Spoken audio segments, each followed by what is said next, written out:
Have you ever caught yourself apologizing as you share your price? It slips out in little phrases like, I know it sounds like a lot, or don't worry, we can work something out. Maybe you even add, I really just want this to be affordable for you. Here's the problem with that.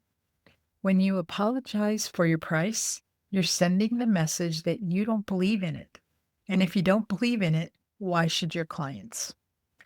Hey, friends, I'm Sandy Bartlett, self discovery coach for people pleasers in their second spring. And this is the second video in a series of 5 YouTube videos directed to entrepreneurs. I also have 5 podcast episodes that are also directed to entrepreneurs that are on the same topics, but with a little bit different spin. So the YouTube videos drop on Tuesdays, the podcast episodes drop on Saturdays. So honestly, you get a total of 10, all targeted to entrepreneurs.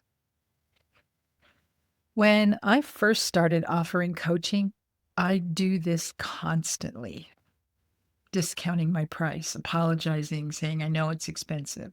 I thought I was being kind, approachable, even relatable. But my apologies did the opposite. They made clients second guess whether I was really worth it. I remember one woman who seemed interested, but after I said, I know it's a lot, she immediately asked for a discount. I had opened the door, and then I resented it.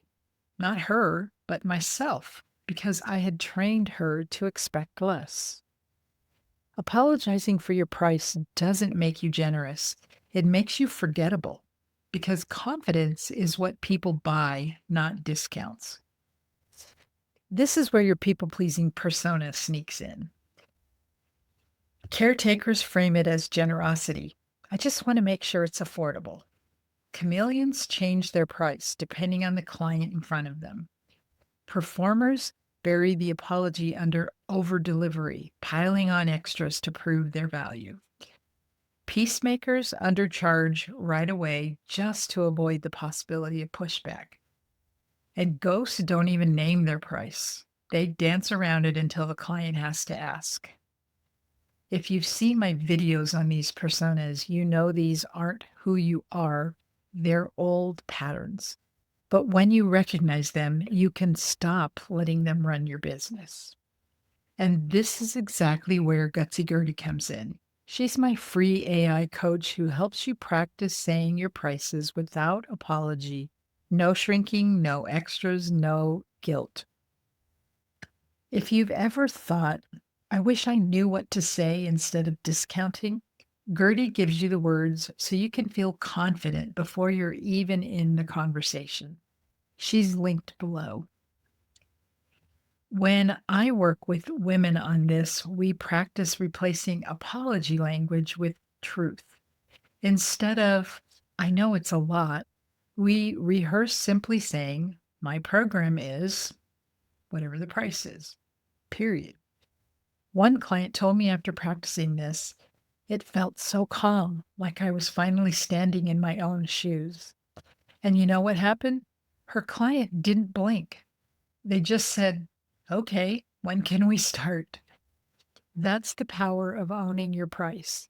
Your words don't just set the tone, your energy does.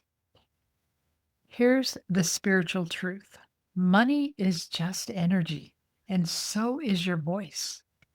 When you apologize, you create imbalance in the exchange. The energy feels lopsided, like you've already decided your work isn't worth it. And clients feel that. But when you speak your price with calm, unapologetic energy, you create balance. You honor the gifts you were given, and you invite your client to honor them too. That alignment is what makes business feel good on both sides. So here's your practice. The next time you feel an apology bubbling up, stop. Take a breath, ground yourself, and simply state your price without explanations, without extras, without apologies, because your worth doesn't need an excuse. Your confidence sets the tone. Own your worth, and your clients will too.